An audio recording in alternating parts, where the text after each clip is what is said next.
Praise the Lord.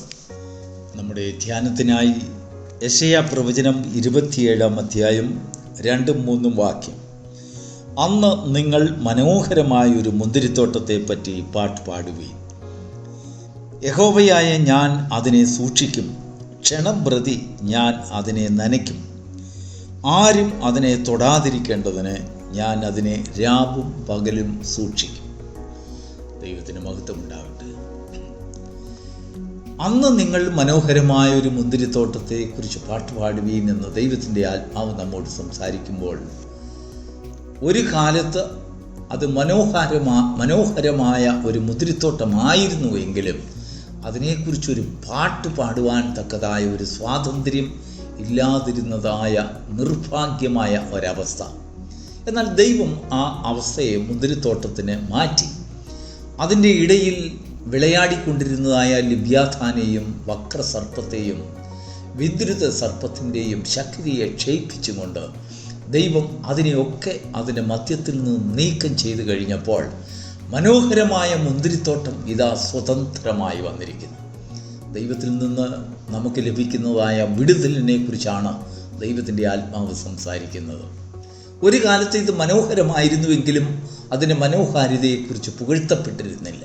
കാരണം അതിൻ്റെ ഭംഗി മുഴുവനും വക്രസർപ്പങ്ങൾ അത് കവർച്ച ചെയ്തുകൊണ്ടിരുന്നതായ ഒരു കാലയളവുണ്ടായിരുന്നു. ഈ മനോഹര തോട്ടത്തിലൊക്കെയും സ്വാതന്ത്ര്യം അനുഭവിച്ചു കൊണ്ടിരുന്നതായ വക്രസർപ്പവും ലിവ്യാഥാനും പൈശാചികമായ അനേക ബന്ധനങ്ങളിൽ കൂടെയും അനേക സ്വാതന്ത്ര്യങ്ങളിൽ കൂടെയും പൈശാചികമായ അവകാശങ്ങളിൽ കൂടെയും ഒക്കെ ഈ മുന്തിരിത്തോട്ടത്തിൻ്റെ മനോഹാരിതയെ അനാവൃതമാക്കിയിരുന്ന ഒരു കാലയളവുണ്ട്. നമ്മുടെ ജീവിതത്തിലും അതുതന്നെയാണ് സംഭവിക്കുന്നതെന്ന് ദൈവത്തിൻ്റെ ആത്മാവ് ചൂണ്ടിക്കാണിക്കുവാൻ ഒരു മുന്തിരിത്തോട്ടത്തിൻ്റെ മനോഹാരിതയെ എടുത്ത് കാണിച്ചുകൊണ്ട് ദൈവത്തിൻ്റെ ആത്മാവ് പ്രവാചകനിൽ കൂടെ സംസാരിക്കുകയാണ്. നമ്മളിൽ നിന്നും പൈശാചികമായിട്ടുള്ള പ്രവർത്തനങ്ങൾ, പിശാചിൻ്റെ സ്വാതന്ത്ര്യങ്ങൾ, അവരുടെ എഴുന്നള്ളത്തുകൾ, അവരുടെ നടത്തങ്ങൾ, അവരുടെ ഓട്ടങ്ങൾ നമ്മുടെ ജീവിതത്തിൽ എന്ന് ഇല്ലാതാകുമോ അന്ന് മാത്രമേ നമ്മളിലെ ദൈവത്തിൻ്റെ മുന്തിരിത്തോട്ടം ഭംഗിയുള്ളതായി തീരുകയുള്ളൂ.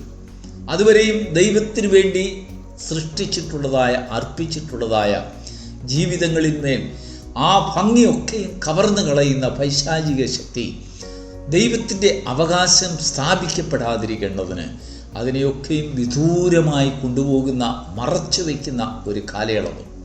ദൈവത്തിന് മഹത്വം ഉണ്ടാവട്ടെ. എന്നാൽ ദൈവം തൻ്റെ സമയമായപ്പോൾ പ്രവാചകനിൽ കൂടെ പറയുകയാണ്, അന്ന് ഞാൻ ഈ ലിവ്യാഥാനെയും വക്രസർപ്പത്തെയും ഒടുക്കിക്കളയുന്നതായ ഒരു സന്ദർഭം, ഒരു ദിവസമുണ്ട്. അവരെ സന്ദർശിക്കുന്നതായ ഒരു ദിവസമുണ്ട്. അന്ന് ഈ സ്വാതന്ത്ര്യത്തോടുകൂടെ അല്ലെങ്കിൽ അതിൻ്റെ ഭംഗിയെ ആസ്വദിച്ചുകൊണ്ട് ഈ മുന്തിരിത്തോട്ടത്തിന് ദൈവത്തിന് വേണ്ടി തങ്ങളെ തന്നെ അലങ്കരിക്കുവാനുള്ളതായ ഒരു അവകാശം, അധികാരം, ഒരു ഭാഗ്യം അവർക്ക് ലഭിക്കുന്നു. നമ്മുടെ ജീവിതത്തെ ചൂണ്ടിക്കാണിച്ചുകൊണ്ട് ദൈവത്തിൻ്റെ ആത്മാവ് പറയുകയാണ്, നാം ദൈവത്തിൻ്റെ മുന്തിരിത്തോട്ടം. ദൈവം ഈ മുന്തിരിത്തോട്ടത്തിൻ്റെ തോട്ടക്കാരനായി നമ്മുടെ ജീവിതത്തിലേക്ക് കടന്നു വരുമ്പോൾ ഈ മുന്തിരിത്തോട്ടത്തിൻ്റെ ഭംഗിയെ നശിപ്പിച്ച് കളയുന്ന എല്ലാ ശക്തികളെയും ദൈവം സന്ദർശിച്ച് നിർമ്മാർജ്ജനം ചെയ്യുന്നു. എന്നാൽ ദൈവം ഏറ്റെടുക്കുന്ന മുന്തിരിത്തോട്ടത്തെ പേരുകൊണ്ട് മാത്രം ഏറ്റെടുക്കുകയല്ല. അതിനുശേഷം ദൈവത്തിൻ്റെ ആത്മാവ് പ്രവാചകനിൽ കൂടെ പറയുന്നു, ഞാൻ അതിനെ സൂക്ഷിക്കും. സാധാരണ സൂക്ഷിപ്പല്ല, ക്ഷണം പ്രതി ഞാൻ അതിനെ നനയ്ക്കും എന്ന് പറഞ്ഞാൽ ഒരു നിമിഷമെങ്കിലും നമുക്ക് ദൈവത്തിൽ നിന്നുള്ളതായ ആത്മപരിപോഷണം നമുക്ക് ലഭിക്കാതിരുന്നാൽ നമ്മുടെ ജീവിതത്തിൽ വാട്ടമുണ്ടാകും. അക്ഷരികമായ ഒരു മുന്തിരിത്തോട്ടമാണെങ്കിൽ അതിനെ ക്ഷണം കൊണ്ട് അല്ലെങ്കിൽ എല്ലാ ക്ഷണത്തിലും അതിനെ നനയ്ക്കേണ്ടതായ ആവശ്യമില്ല. നാം ഒരു ചെടി വളർത്തുമ്പോൾ ആ ചെടി ഉൾക്കൊണ്ട് നിൽക്കുന്നതായ ആ മണ്ണിനെ ആശ്രയിച്ച് അതിലെത്രത്തോളം വെള്ളം നിൽക്കുമോ എന്നുള്ളതിനെ ആശ്രയിച്ചിരിക്കും നനയ്ക്കുന്ന അതിൻ്റെ ആ ടൈമിംഗ് നാം സെറ്റപ്പ് ചെയ്യുന്നത്. എന്നാൽ ഇവിടെ ദൈവത്തിൻ്റെ ആത്മാവ് പറയുകയാണ്, ദൈവത്തിൻ്റെ തോട്ടമായ മുന്തിരിത്തോട്ടത്തെ ദൈവത്തിന് നേരം തോറും അതിനെ നനയ്ക്കേണ്ടതായിട്ടുണ്ട്. ദൈവത്തിൻ്റെ കൃപയിന്മേൽ കൃപ പെരുകി പെരുകി പെരുകി ദൈവത്തിൻ്റെ സൂക്ഷിപ്പും കാവലും ഒരു നിമിഷമെങ്കിലും നമ്മളിൽ നിന്ന് മാറിപ്പോയിരുന്നാൽ നമ്മുടെ ജീവിതത്തിൽ വലിയ തകർച്ചയ്ക്ക് കാരണമായി തീരുമെന്ന് ദൈവത്തിൻ്റെ ആത്മാവ് പറയുകയാണ്. നോക്കൂ, അത് എല്ലാ ക്ഷണത്തിലും ഞാൻ അതിനെ നനയ്ക്കും. അതിനെ ആരും തൊടാതിരിക്കേണ്ടതിന് അതിനെ രാവും പകലും അതിന് സൂക്ഷിപ്പുകാരനായി ദൈവം തന്നെ ഇറങ്ങി വരികയാണ്. പ്രിയപ്പെട്ട ദൈവത്തിൻ്റെ പൈതലെ, ദൈവത്തിൽ നിന്ന് കിട്ടുന്നതായ ഒരു വിടുതലിൻ്റെ ശ്രേഷ്ഠത ഈ പ്രഭാതത്തിൽ നമുക്ക് മനസ്സിലാക്കാൻ കഴിയുന്നുണ്ടെങ്കിൽ, ആത്മാവിൻ്റെ ആ ഉത്തേജനം നമ്മുടെ ജീവിതത്തിൽ കടന്നു വരുമ്പോൾ ദൈവം നമുക്ക് തരുന്നതായ ആത്മവിടുതലിൻ്റെ അല്ലെങ്കിൽ ഒരു അത്ഭുതകരമായ ഒരു വിടുതലിൻ്റെ ശക്തിയെക്കുറിച്ച് നമുക്ക് മനസ്സിലാക്കുവാൻ കഴിയും. ദൈവത്തിന് സ്തോത്രം. വാക്കുകളിൽ മാത്രമല്ല, പ്രലോഭനങ്ങളിൽ മാത്രമല്ല, ആത്മാർത്ഥമായി അല്ലെങ്കിൽ പരമാർത്ഥമായി ദൈവത്തിൻ്റെ ആത്മാവ് നമ്മുടെ ജീവിതത്തിൽ കൊണ്ടുവരുന്നതായ അനേക രൂപാന്തര ആ പ്രവൃത്തികളെ ഒന്ന് നോക്കൂ. ദൈവം ഈ നമ്മുടെ തോട്ടത്തിന്, നമ്മുടെ ജീവിതത്തിന്, നമ്മുടെ ഭംഗിക്ക്, നമ്മുടെ ആ ശേഷിക്ക്, നമ്മുടെ ഫലം കൊടുക്കുന്നതായ കഴിവിനെ, നമ്മുടെ വേരുകളുടെ ബലത്തെ, ഇതെല്ലാം ദൈവം അവകാശം പറഞ്ഞ് ഏറ്റെടുക്കുമ്പോൾ അതിനെ ക്ഷണം തോറും നനയ്ക്കുവാൻ വേണ്ടി ദൈവം നമ്മുടെ തോട്ടത്തിൽ കടന്നു വരും. രാവും പകലും നമുക്ക് ചുറ്റും നടന്നുകൊണ്ട് ദൈവത്തിൻ്റെ ആത്മാവ് നമ്മെ സൂക്ഷിക്കും. കാരണം എന്താണെന്നറിയാം? ആരും അതിനെ തൊടാതിരിക്കേണ്ടതിന്. നിൻ്റെ സന്തതികൾക്കും നിൻ്റെ തലമുറകൾക്കും നിൻ്റെ കൃഷിക്കും നിൻ്റെ വരുമാനത്തിനും നിൻ്റെ സ്വത്തിനും നിൻ്റെ അവകാശങ്ങൾക്കും നിൻ്റെ പേരിനും നിൻ്റെ വിശ്വാസത്തിനും നിൻ്റെ ശുശ്രൂഷയ്ക്കും നിൻ്റെ പ്രത്യാശയ്ക്കും എല്ലാം നിൻ്റെ സൗഖ്യത്തിനും സകലത്തിനും ഇതാ ദൈവം സൂക്ഷിപ്പുകാരനായി കടന്നു വരുന്നു, ഇറങ്ങി വരുന്ന. കാരണം എന്താണെന്നറിയാമോ? ദൈവം സൂക്ഷിപ്പുകാരനായി കടന്നു വന്നില്ല എങ്കിൽ ആരൊക്കെയോ അതിനെ തൊടും.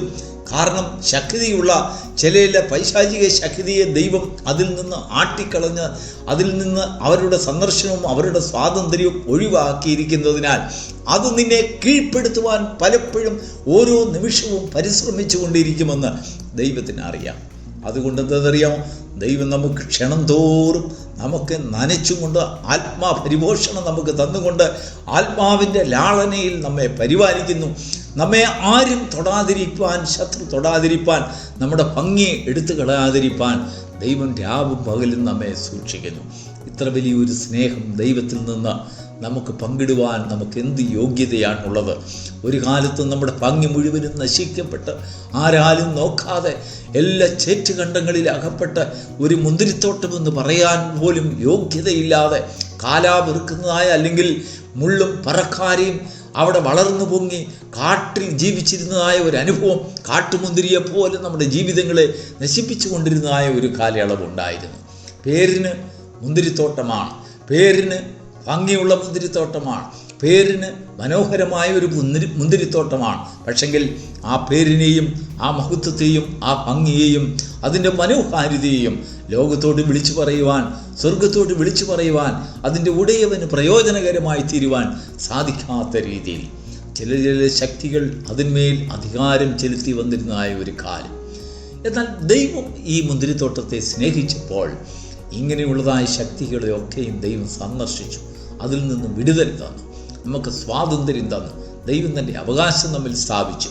ഈ പ്രഭാതത്തിൽ ദൈവം സ്ഥാപിച്ചതായ അവകാശത്തിന്മേൽ നാം നമ്മെ തന്നെ ഏൽപ്പിച്ചു കൊടുക്കുമ്പോൾ, ഈ മുന്തിരിത്തോട്ടം ദൈവത്തിന് മാത്രമുള്ളതെന്ന് നാം ഏറ്റുപറയുമ്പോൾ അതിന്മേൽ ക്ഷണം തോറും അതിനെ നനയ്ക്കുന്നതിന് വേണ്ടി ദൈവം ഈ തോട്ടത്തിലേക്ക് ഇറങ്ങി വരും. ദൈവം നനച്ചു കഴിയുമ്പോൾ അതിന്മേൽ ആർക്കും അതിനെതിരായി നിൽക്കുവാൻ കഴിയുകയില്ല.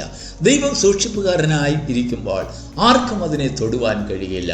ഇത്ര മഹത്വകരമായ ഒരു പ്രത്യാശയുടെ വചനം ഈ പ്രഭാതത്തിൽ ദൈവം നമുക്ക് തന്നതിനായി ദൈവത്തെ സ്തുതിക്കുന്നു. ഈ പ്രഭാതത്തിൽ നമുക്ക് തന്ന വചനം ഒരു പ്രാവശ്യം കൂടെ നമുക്ക് ആ വിശ്വാസത്തോടു കൂടി ഏറ്റെടുത്തുകൊണ്ട് നമുക്ക് വായിക്കാം. യെശയ്യാപ്രവചനം 27-ാം അധ്യായത്തിൻ്റെ 2-3 വാക്യം. അന്ന് നിങ്ങൾ മനോഹരമായൊരു മുന്തിരിത്തോട്ടത്തെപ്പറ്റി പാട്ട് പാടുവീൻ. യഹോവയായ ഞാൻ അതിനെ സൂക്ഷിക്കും, ക്ഷണം പ്രതി ഞാൻ അതിനെ നനയ്ക്കും.